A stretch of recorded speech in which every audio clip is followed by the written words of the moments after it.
Hey, ladies and gentlemen, you're welcome to the Afro Social Workers Forum. And today we are having a very challenging conversation. And the conversation is when your marriage gets sour, especially the intercultural marriages, what to do.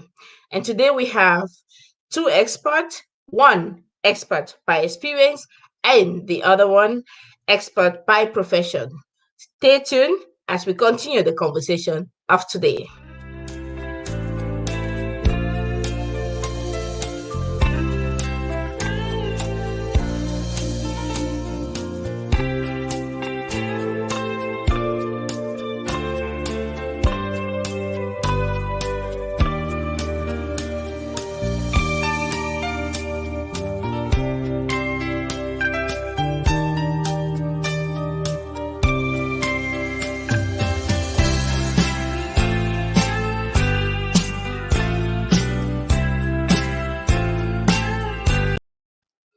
Thank you, ladies and gentlemen, for tuning into our conversation today. We are your Afro social workers, and we are bringing you a special conversation, the conversation on what to do when intercultural marriages turn sour, and how can social workers help you.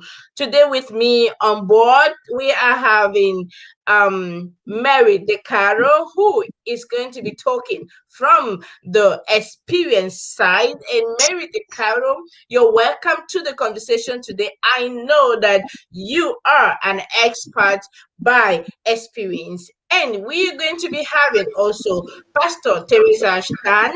And Pastor Teresa Stan is is a pastor and as well a social worker. Welcome, ladies, to this conversation. I begin with you, Mary DeCaro. You're welcome. Tell us more about you and, of course, when the intercultural marriage gets sour. Yeah, good evening, everybody. My name's Njoki DiCaro, or Mary Njoki DiCaro, or Mary DiCaro only. I came here over 20 years ago, and I was not on visa because the country had no visa, but I was supposed to stay for 3 months before I go back. This is where the story starts of intercultural marriages.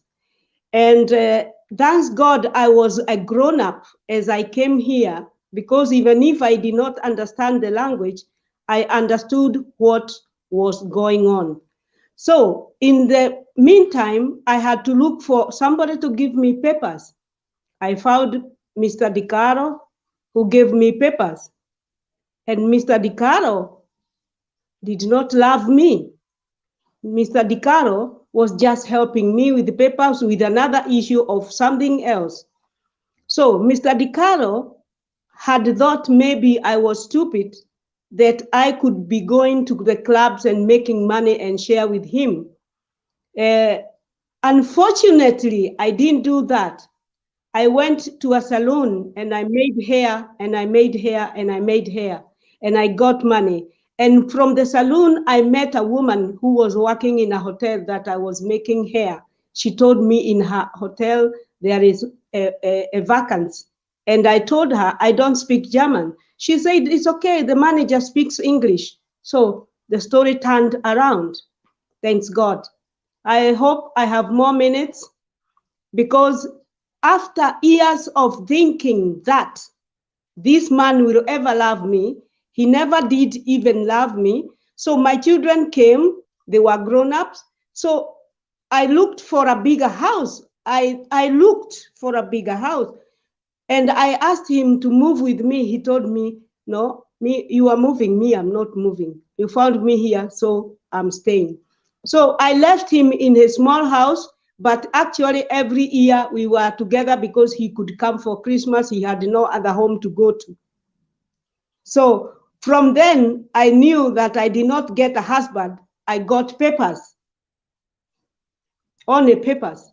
So I worked all over. I worked because the main issue here was to make money, send in Africa, get the children, build for the children and do anything like anybody else. So that is where I was lucky, because I had a focus. If did not have a focus, if I had gone to drinking, he could have misused me. But thanks God, he didn't. We're going to come into the details of this, Mommy DeCaro. I appreciate you.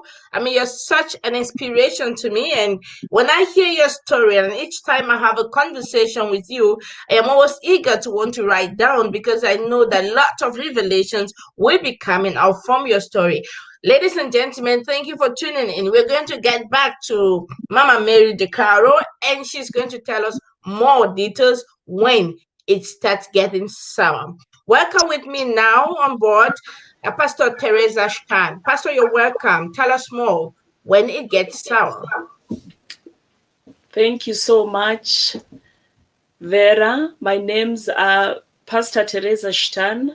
I'm a pastor and a social worker and a counselor, especially for families and marriages. So when marriage gets sour, it is the most saddest thing, because when people come into marriages or decide they want to settle down with a partner, they have a focus and they have a goal. But the goal from each of the partner or the other partner may differ. And at one point along the line, as the two come together to try and make a life, then you find that my or your reasons for marrying the other party was not actually a common goal, a common thing. And that's when, things or tables turn and things start looking different.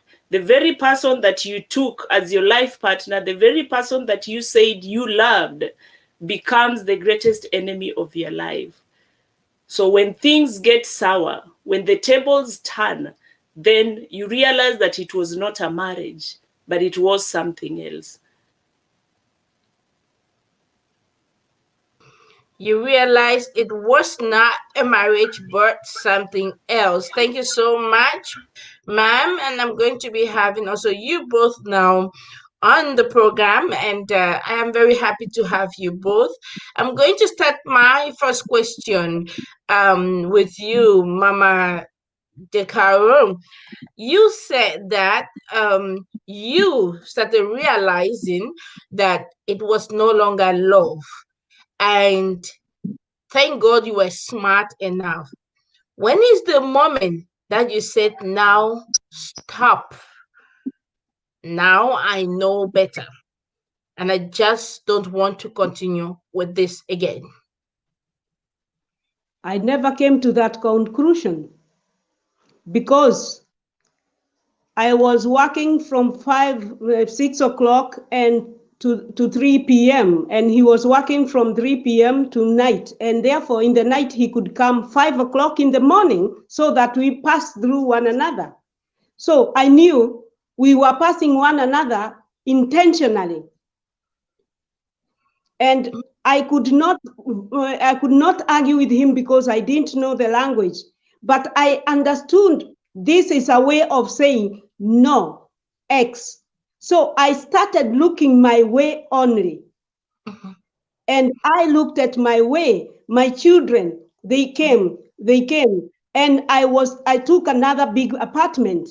There in Germany, you can have 2 Vonos. So I had Vono A and Vono B. Until the start asked me, how long are you going to have the Vono B? I said, when the Vono A is a roast, we are going to have the Vono B. So actually, at my divorcing times, we were so friends. We were friends because he knew that I understood him. Wait, stop. Ma'am, wait. He knew you understood him, and then you became friends. We became very good friends because I understood him, and I had my way of understanding and my normal way of understanding, because I didn't start talking to people today. Those days I used to talk to women, I used to talk to girls, I used to talk to marriages. without any. Now. I'm so curious. How did you understand him? And how did you understand that because he gave you the papers, so to say, and you were there. Were you going in there too, because you loved him, or you were expecting that he should really love you back? That much I thought it would come along, but it never did. Oh, wow. So when the love was not there, I decided, because I thought I was old and I thought you are mature, you can decide to do your things.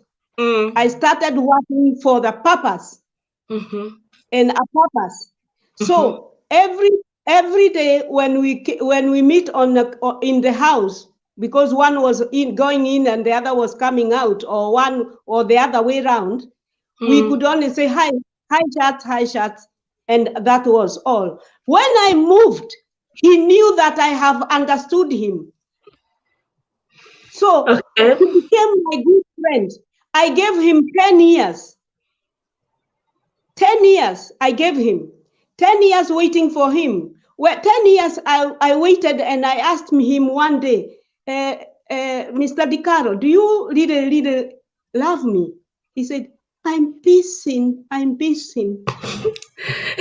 We're going to come to it, ma'am. Sorry for laughing. Mr. DeCaro said, I'm busy. And ma'am, you are not satisfied with the ambitious. You are not satisfied with the little one he was giving you. Goodness, how courageous that can be to tell someone at the face, I love you just a little. We're coming back to your conversation, ma'am. You are such an inspiration. Let me get to Pastor Teresa. Pastor Teresa, you have been counseling a lot of people. You counsel a lot of people. You hear a lot of stories. Tell us a little more. When a lady comes to you and tell you it is getting sour, what does she mean, and how do you help? What are the examples you have really heard that you may want to share with us? So, thank you very much. Yeah. As a counselor and as a pastor, we get to hear a lot of things that sometimes as a human being, you sit back a little bit and reflect and ask yourself, is this really happening in this world? Is this really happening in this age? Is this human in the first place? Because we've had a lot of serious problems, a lot of, it's not even sour. It is even beyond sour. I don't know how I can express that feeling at that moment when these human beings go in the hands of people that are not being human. I don't know how to explain it, but it is really, really a pity how women suffer, and not just women, but also men. Every person that is in an interracial marriage, they have their own different experiences. When you think you've had it all, another one comes with another story that you believe it can only be in a movie, or it can only be done, in alien worlds, but not in our world today. Some of them, when these people come together, they think that this marriage is going to be a liberating relationship. They think that they're going to get love. They think that they have now the love of their lives and they can build together with a spouse or with this family. They can build a family. They can build wealth together. They can grow together. They can develop together. But only to find that, hey, that was only in their dreams. When it is interracial, like our mother says, she comes from miles away to Europe. For example, in Germany, you come, you get a man like Mr. DiCaro, and you have fallen in love. You've gotten a partner, only to come and find that this other person had their own motives. They also had their own way of viewing marriage. Now, in the case, for example, of Mama DiCaro, you're now partners, you're just living beings under one roof, but there is nothing like love. So many women have suffered. Many women have been locked outside in the snow, thrown out of the house literally. And not just the women alone, together with their children that they have sired with these people. Many men have been thrown outside to sleep outside. Not because they did anything wrong, just because these people have another mentality. Most of them, you'll find that they're getting married is not because they're getting married because of having together that love relationship that complete, or to complete a family and have children and get, well together and develop together, but they have their own selfish gains. Most of these people are narcissists. Most of these people, they look down upon, especially the Afro generation, the Afro people of color. They look at us, with a diminishing eye. They think they have married slaves. We've had cases of people being married to very rich people, very learned people, judges, the lawyers, the people with these white collar jobs. But the way they treat their wives, they would sire children and then mistreat the woman and love, the child, and put that woman as a maid in the house. But they would want the children and the seed that comes from these women. There are people that would bring women here and use them for community sex, for example, yet they're legally married. There are people that will bring women here and use them for abominable things like sleeping with the animals, dogs. Use them for sex with their dogs, yet they are legally married. So my question is that really a marriage? And for how long are our women, for how long are our men going to suffer in such marriages? For how long are we going to embrace that as a marriage? Because it is not a marriage. It has never been a marriage from the beginning. And I thank you so much for choosing this topic, because there are so many people out there suffering. Many people are suffering in the name of marriage. I don't know if maybe we should redefine what marriage is and what to expect, because it has become really, really a serious issue, and people are suffering silently in their houses. The children are suffering. That is the saddest part of it also. This is a very tough conversation. I'm getting already some kind of things on my body telling me, oh, I have to watch. The conversation is a tough one. And you mentioned the fact that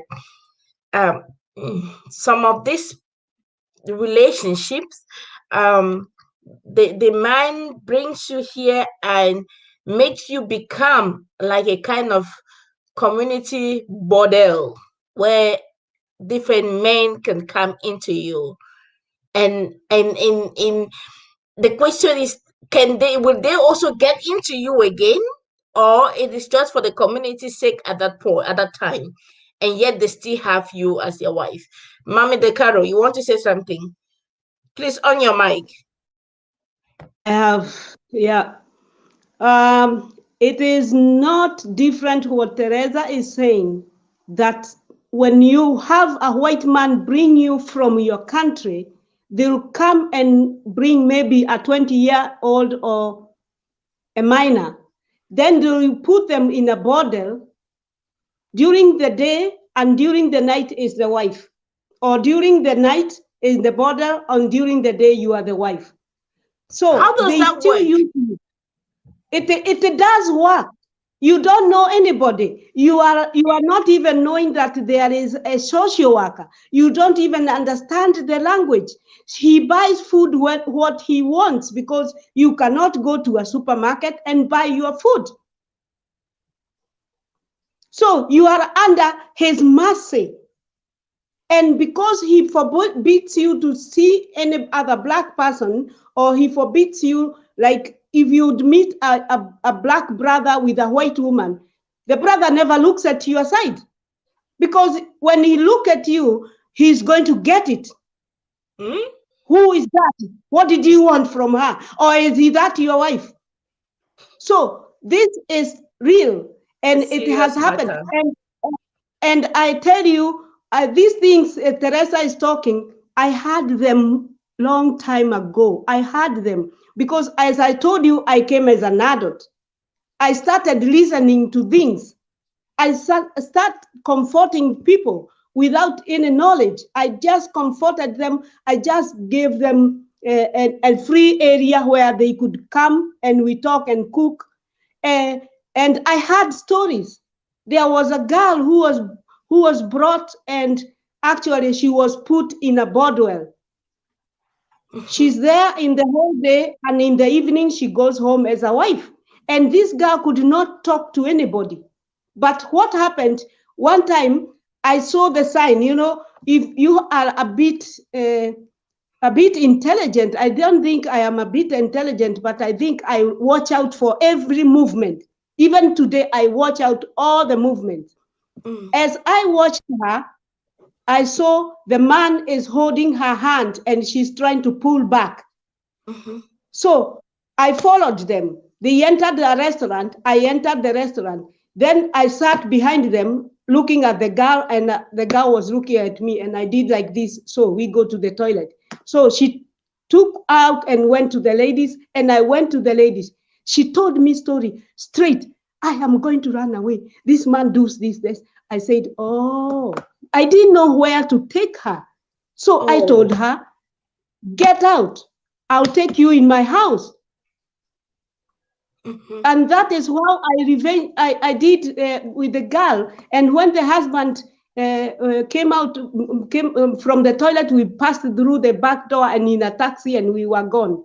I asked her, did you have a child?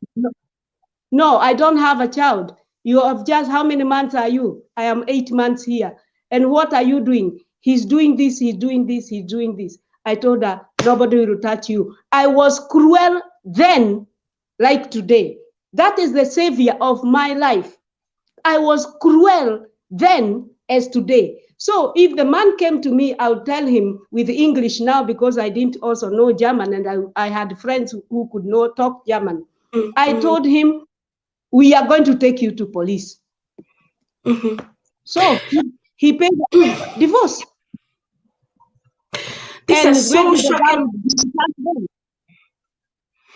These are really, really shocking conversations. I mean, I still can't comprehend that. Pastor Teresa said, oh my goodness, that some even get their dogs have intercourse with their wives, and you go into her again. Yeah. My question is this: how can we, Mama De Caro, you did an amazing job by, talking with the language of with the head language, and the lady could follow you, and she could even trust you, and she could open up to you.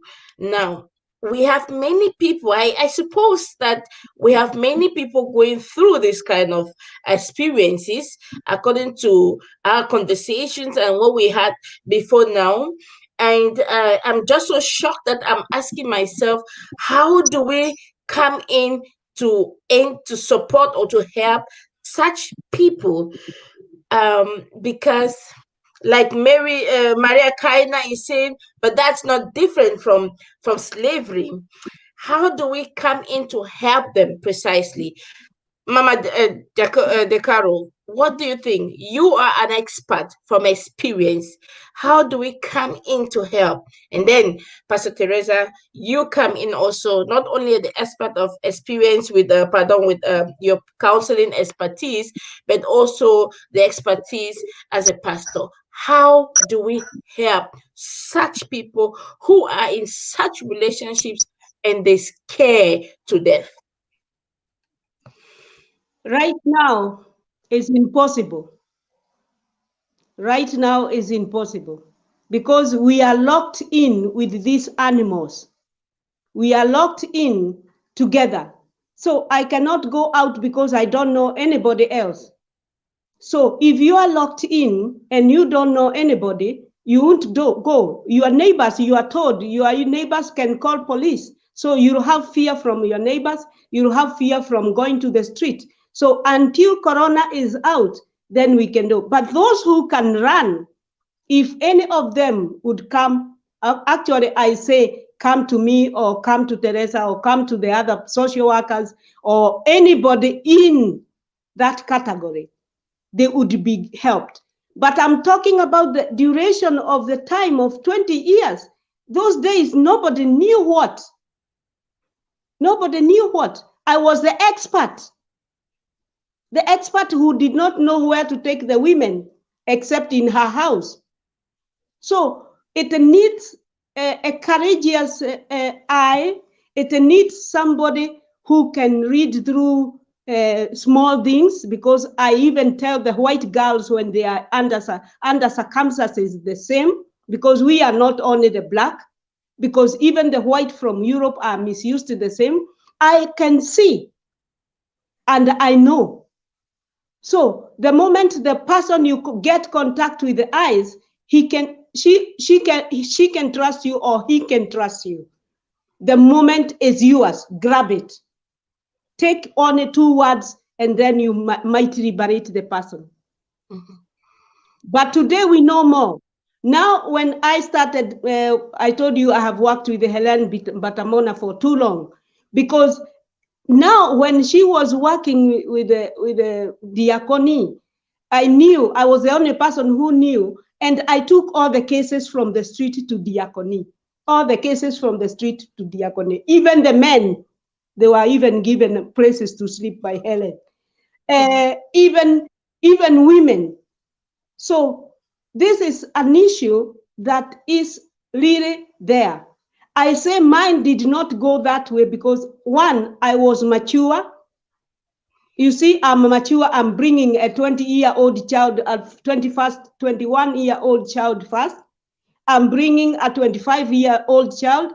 I'm bringing a 17-year-old child. So I was mature. So he knew my game could not go the same, because I worked in the saloon, and from the saloon, I went to the hotel. Mm-hmm. And that was my home, hotel and house. Mm-hmm. So I was lucky. Whoa, thank you very much, Mama Jackie.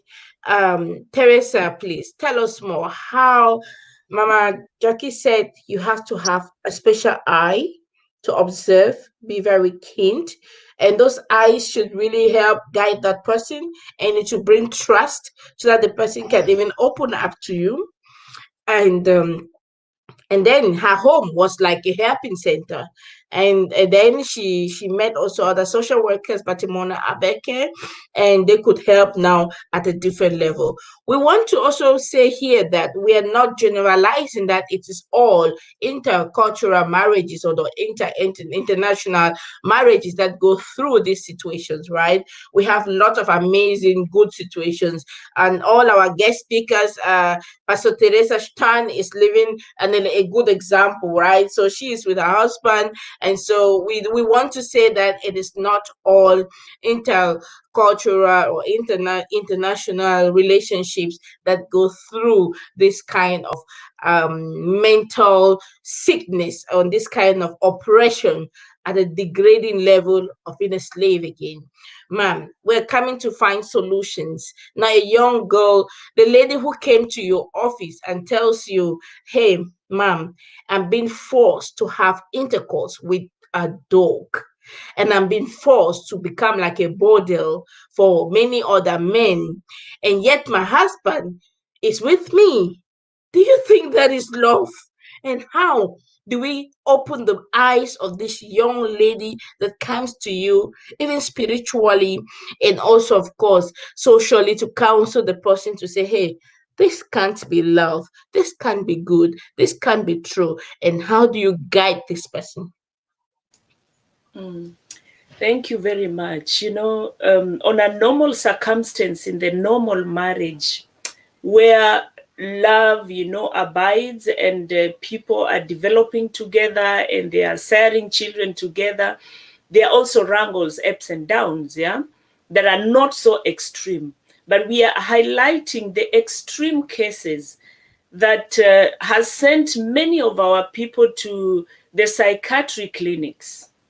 And their problems have never been addressed. I've seen a recurrence of such people that have suffered such trauma that even long after their spouses have died, even long after they have been saved, even long after they have been separated from such as mentally ill relationships, that you find there is always a recurrence of a fallback, depression into depression because of whatever they have lived through.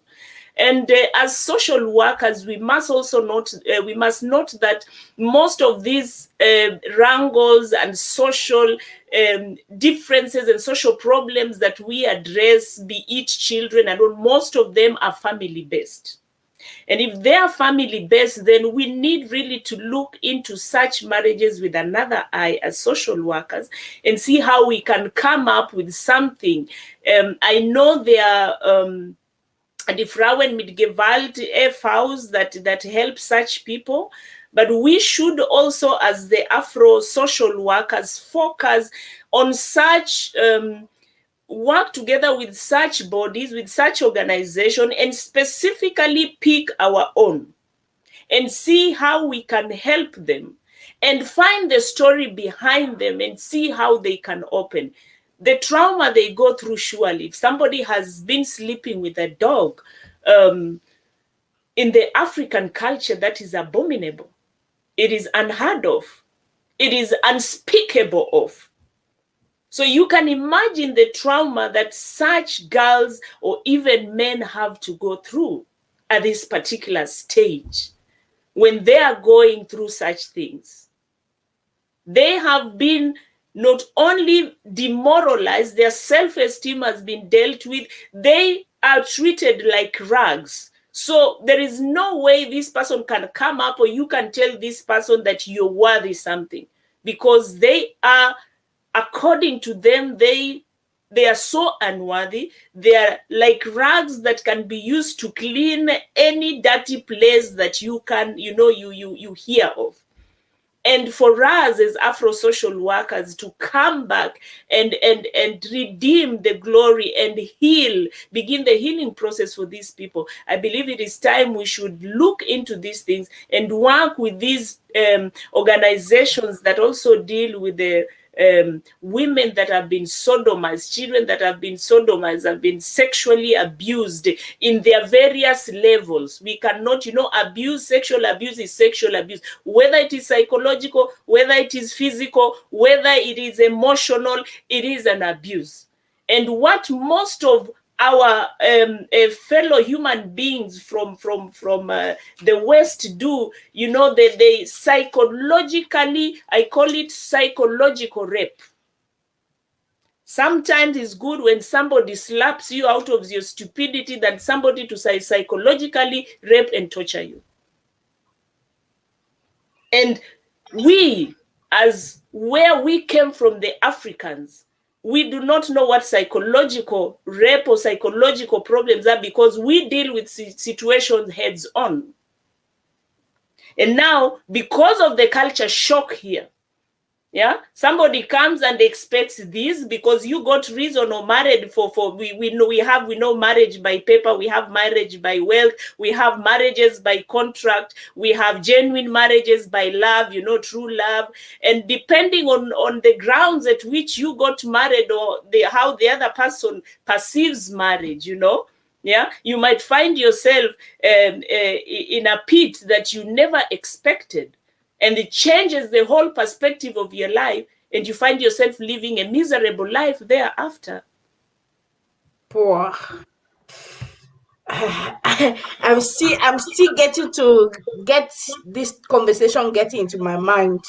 Oh, I have to pray. I think we need Batimona Abeken who has to come and start removing those things. I don't want to have it in my mind at all or have it around me.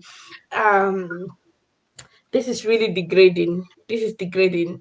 I had a conversation with a friend of mine who was married to my white sister, and they were having a three beautiful children, beautiful girls and boys.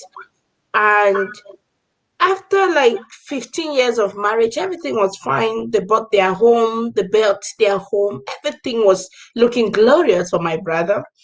And my brother was like, he's in the sixth heaven, he's enjoying this thing and enjoying his family.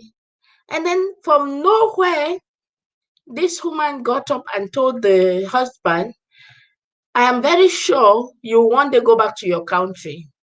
And me, I will never follow you to your country. And because of that, I want us to divorce. Just like this. And this man pleaded and pleaded and pleaded. I said he's not even thinking to go back. His children are here. His family is here. How do you think that I should be thinking to go back? And the woman said, no, I'm very sure you one day go back. If it's not now, even after 50 years, you one day go back. So I prefer that we divorce now.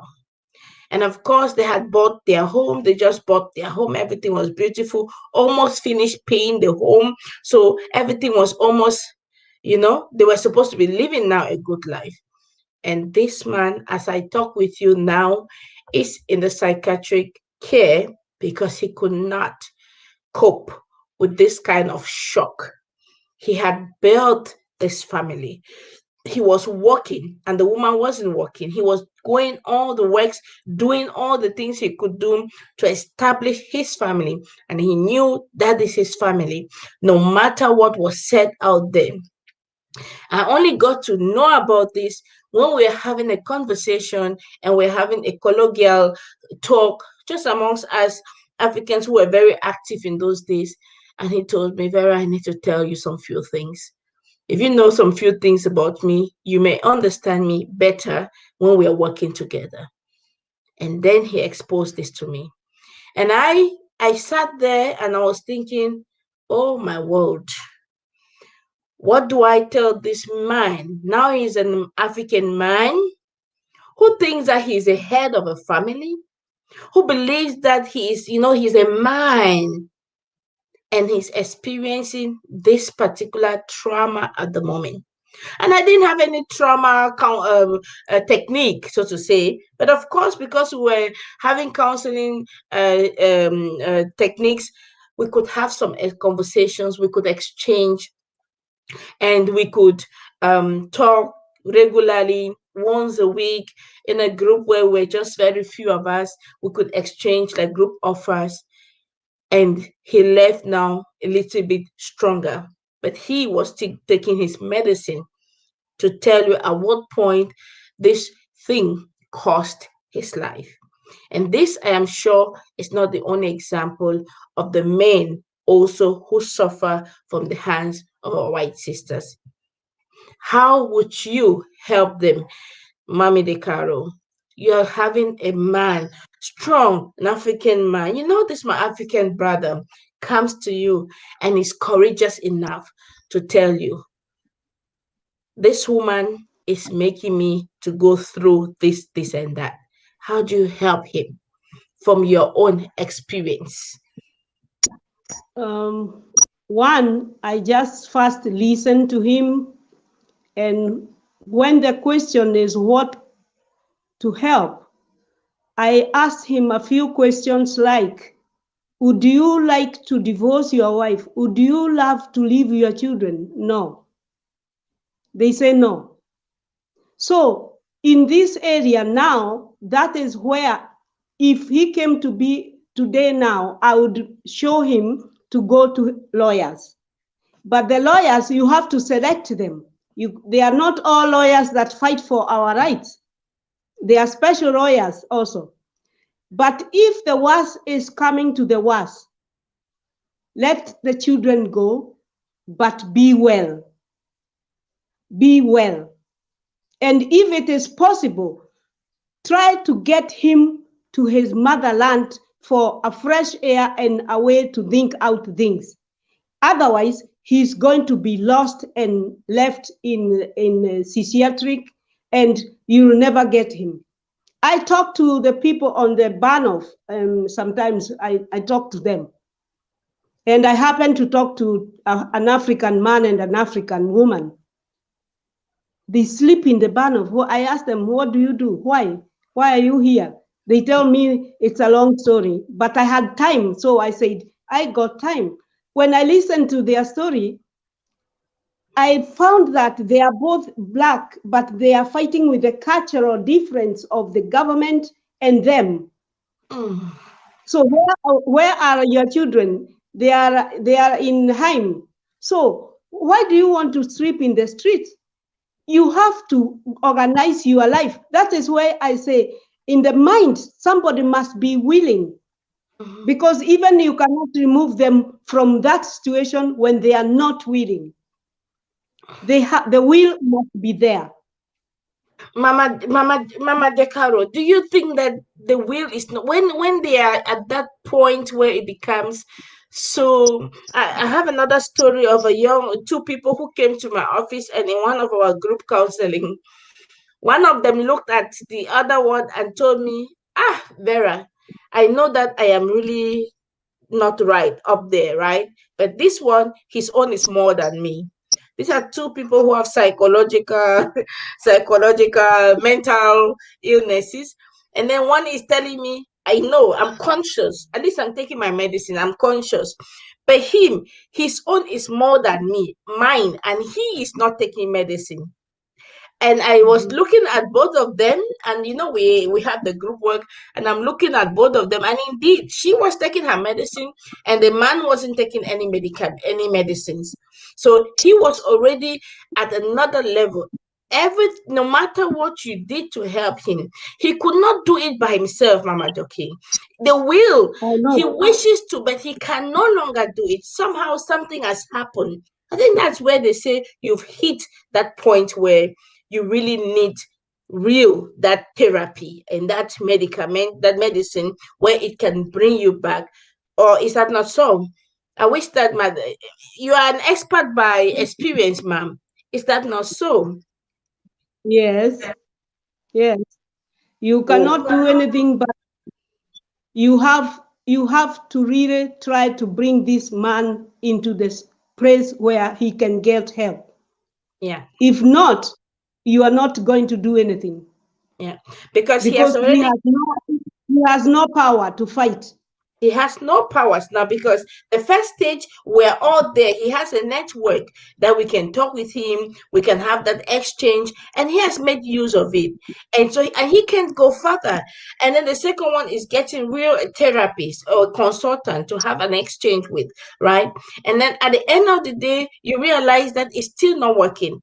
Then I think that is that point that it is already there up there, has really been shaken from the foundation.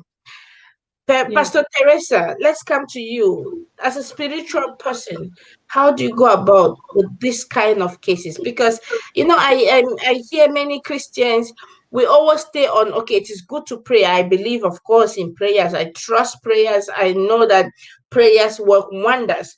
But when you have gotten to the stage, this spiritual stage where you're really sick and your mind is really so damaged, what do you think? How do we combine that spirituality and maybe the therapy and maybe medication?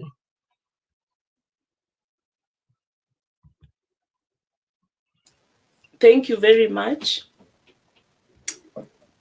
It's really, really sad, but I can say, as a person that has also lived such kind of intercultural torture before, it is possible to get out. And I can say, I stand as a living testimony, one needs to be really very strong, because what happens when somebody pulls your self-esteem, it's like they have killed you. So essentially you are a walking dead. Some of these people, like your friend that everything was taken after you build a house, you build your kingdom, being the head of the house. This person, you could even pinch him and he would not feel that pain, because at the stage that he is, that pain is more than the pain of pinching. You could cut his hand and he would not even feel that pain, because he's at another level. But if there is that self-will, I always say, in the spiritual part of it, and if I go back, for example, to my best book that I always read, if I look at a man called Job, that had every richness in the whole world and was married also, and the wife was the perfect example of a psychological rapist that would not be there for the husband at a time that he really needed that love, the time that he needed the counsel. This wife did exactly what is happening today in the marriages, interracial marriages here. Now, instead of her helping him, he was the one helping him to say, curse and die, you should just go. Yeah. And there are people like that, some of these people may turn out to people that would advise them wrongly, and they end up being suicidal. Now, when you are in such a situation, the thing is, somebody like Job, his eyes were not on the riches of the kingdom that he has set here. Mm-hmm. And in my case also, that was the greatest encouragement that I had, because when I read the word of God, it says that, the world and everything that is in it will pass away. When I accept myself as a being, as a spirit that is just passing away, this life I'm living, because there is life, there's being born, there is living, and there's dying and departing. Now, when we accept that, we are condoning, we are really not encouraging such kind of things. But when we find ourselves in life, whether it is a marriage, wrangles, whether it is economical problems that we experience, whatever circumstance that you find yourself in, you must know that there is a time of being born, there is a time of living, there is a time of happiness, a time of suffering, and there is a time of departing. Now, the decision lies with you. You decide when you are told to go and visit a therapist or specialist, then it is your decision to go there. When you're told to take medication, that will help you relax and will help your stress to go down, then it is your decision to follow that so that you may be helped because you want to be helped. Mm-hmm. When you're told to go and seek spiritual guidance, I've been visiting psychiatric clinics, for example. I met a lot of our own there. Mm-hmm. And when I was there, I asked myself, what would I be doing? Because these people that are mentally ill, and in Africa, the mental illness is at another level. Some of them are violent, you'd be beaten. So we always run away from mad people, yeah? Mm-hmm. So here it's another level. As I waited there, I was sitting and just watching them, and I decided, I said, what am I going to do? Then I decided to call them, and I began singing. I just began singing very nice songs, soul soothing. And before I knew it, all the mental ill people were in that room where I was singing with these women. And after I finished, I was like, careful, because I didn't know what to expect. Yeah. Mm-hmm. And when I finished, they tell me, could you please continue singing? Could you please continue singing? And they said, please come again to me. There were even two young men that, were playing guitar. So they came with their guitar, and it was so beautiful. And they say that day they didn't even need to take medication. They slept like babies. Wow. And they would want to come. So you see the spiritual part of it and the acceptance. You have to accept these things are just material things. And you have to accept that you had built your hopes in the wrong place. Mm-hmm. Because some of these people that do things, the women, they are opportunists. Some of them are sadists. Most of them are narcissists. They are self-centered. They do not love you. They want to use you. They have their own anger that they have so wanted it so long to release somewhere. And unfortunately, you fell bait for it. Jesus Christ of Nazareth. They don't care whether you're earning 20,000. There is an engineer that I personally know that was sent out packing. Mm-hmm. This guy was earning 20,000 euro per month. Money was not an issue. But because he's a person of color, because this person is black, and these people have sentiments in their heads concerning us, they will say, you know, in 20 or 50 years, you will be leaving me, so we divorce now. This engineer has been sleeping in the streets because he feared to go and, you know, to even talk or to talk back or to say anything, because he feared he would be banned from seeing his children forever. So because of that, you have to thank God, because he was a person of faith also, he overcame. But you can imagine somebody sleeping at bus stations or taking his briefcase as though he's flying to the USA, going to sleep at the airport, and during the day just loiter around. You know, self-esteem, when it is dealt with, whether you are a doctor, you are a whatever, you come down back to zero, because we are human beings. You come back totally to zero, because you cannot function, you cannot think. The people that were at your heart, they have really destroyed you. Now they have disoriented you. You don't even know where left, right, center is. Now you talk about now things that are in the marriage. When these people are ready to be talked to, the thing is, first, they need the soothing. They need to be soothed first. Because when you prepare them through soothing and meditation, it is a process, then when their soul has rested and come to that level where it agrees now that they are living, the numbness is beginning now to disassociate. The brain is now beginning to couple it together with the body and together with whatever is happening in the soul. Then these people can now be talked to.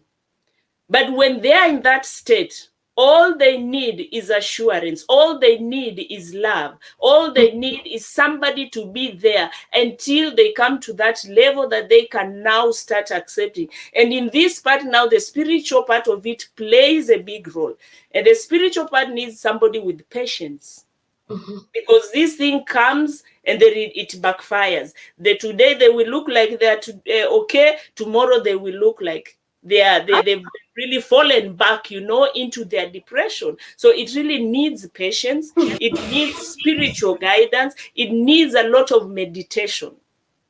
And a lot of patience. I mean, when you're talking, ma'am, I'm just imagining how we down look at these things at times, but we need a lot of patience with every human being, right? Because you never know the load people are carrying. So for me, what I'm taking home today is, oh, you have to be patient with everybody, because you never know the load people are carrying. You see people dressed beautifully, you see them sitting in big cars, but the load they are carrying, and they are unable to express themselves because of the load in them. For me, it is like, today I'm taking the message again. In as much as I'm patient, that there's need for double patience. Patience, because you never know the load people are carrying. Patient, because people are out there and suffering, and at times they do not even mean to hurt you, but because of the pains they have gone through, they have been subjugated through by some other kind of people, narcissists, human beings that are sadists, that came into with their own very intentions, and you think that you are going into paradise. How many of our sisters, how many of our brothers living here have told us that no, they enjoy it?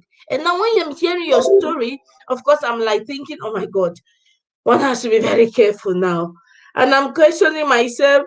Somewhere there's that wise book also says that go back to your people to marry. I have nothing against the intercultural marriages and all that.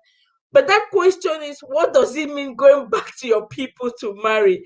Because I'm getting more shocked that even as a social worker again, to hear the things that you have told me today is, I have worked for these 12 years as a social worker, but these ones today that I've heard, I've not heard it before. that you let women sleep with a dog, she becomes a bordel, and you still have her in your home like your wife. This is abnormal. We're almost rounding up, Mama Jockey de Caro. I know that you're an expert by experience, and you have a lot of experiences in diverse areas. Now, some young people are out there listening to us, and we want to go out now with a calm mind, knowing that all things will be well. Give us a word of advice for a young lady or young man listening to you. Each of you, 1 minute. Well, as Teresa says, it needs a lot of spiritual and it needs intelligence. I call the spiritual way, I call it intelligence because I am sure that is what it is. And by listening to them, by gaining entrance into their hearts, by gaining anyhow, like the way she said she sang, you could sing and it could bring people together. You could even start telling a story and everybody would start listening, but you're telling your own story. So people are listening and they're asking, where is that? So please, please, if you are listening, don't be in this toxic marriage. Don't you do it. Even if it is from an African to an African or a white to a black or a white to a white or whatever, don't ever do it. What I would suggest is, because these people don't like counseling, let you be counseled, you yourself. When you get the counseling, maybe it is in you that you see the others.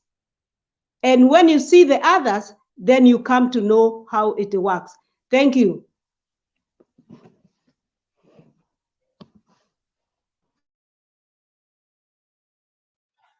Teresa, your turn. Yeah, thank you so much. Also, my take to those that are aspiring to go into intercultural marriages, that is the African and the white marriages, and those of you that are still there, maybe you're watching and there is a friend or a friend of a friend of a friend that you know that is going through those things, please, I beg you, do pass it to them that they are social workers, that they are pastors who do this spiritual counseling, and there are people that have experienced such kind of things and they have come out and they are doing good. So do not, when you see a red light in such marriages, please run. Run, my dear. Run, men, run. Don't be there and sit there and say, you have to work here. Please run. There are so many beautiful young Africans here that are waiting. They are single and searching. And for our Africans women, there are so very many beautiful. Personally, I know many handsome young men that are searching for life partners, that are searching for real love, that people want to develop together. They want to grow together. They want to have children together.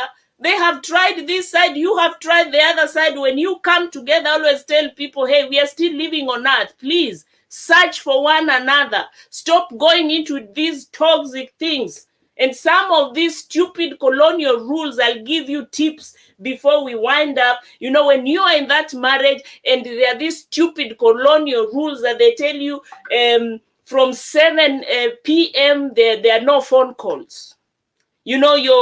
No phone calls, it is just you and me. They want you to go to bed, at 7 p.m. Are you a child going to school? Hey, please. That is not a marriage. That is no love. If you want to watch TV and have your own good time in the evening and somebody sending you to bed, you're not supposed to communicate. Don't accept that. They are telling you, there's no visiting friends or visiting families. Please. Run. That is a red light. If you see food rationing in your house, Africans, we love to eat. I love to eat. When you see food rationing, and apart from food rationing, it is mine brought, this is mine brought, this is my yoga, this is mine, please. That is not a marriage. Run. If you see there is water rationing, there are some of them that, you know, when you go to the sink to wash your hands, they would be behind you to switch off the water or to time how long you're using water. Or they tell you to go and take shower. You and your children go and take shower to the neighbor. Hello, that is not a marriage. Run. Some of these things, when you see them, do not say, you know, they will change. Or for those of you that are saved, you know, I will put my hands on him together with my legs and pray for him as we sleep. I will intercede for him. He will not change because he is a narcissist, he is a sadist, he is a colonial master, and he will not change because that is who he is. So, my dear, run. As I said, there are so many beautiful and handsome men, our African men, our African women. They are looking, they're searching. So look for yourselves and, you know, be happy, get into a healthy marriage with the correct foundation, and you will be happy. Thank you so much. Thank you very much, Pastor Teresa. Thank you very much, Manager Cairo, De Caro. Thank you so very much. And I invite you all, ladies and gentlemen, to join the conversation next week. We are going to be having Batimona Abeke and, of course, Hamambo again on the conversation on intercultural marriage, but this time we're going to be emphasizing on the racial and racism part of it. Today was on abuse, and truly, you have opened my eyes on things I never expected to be.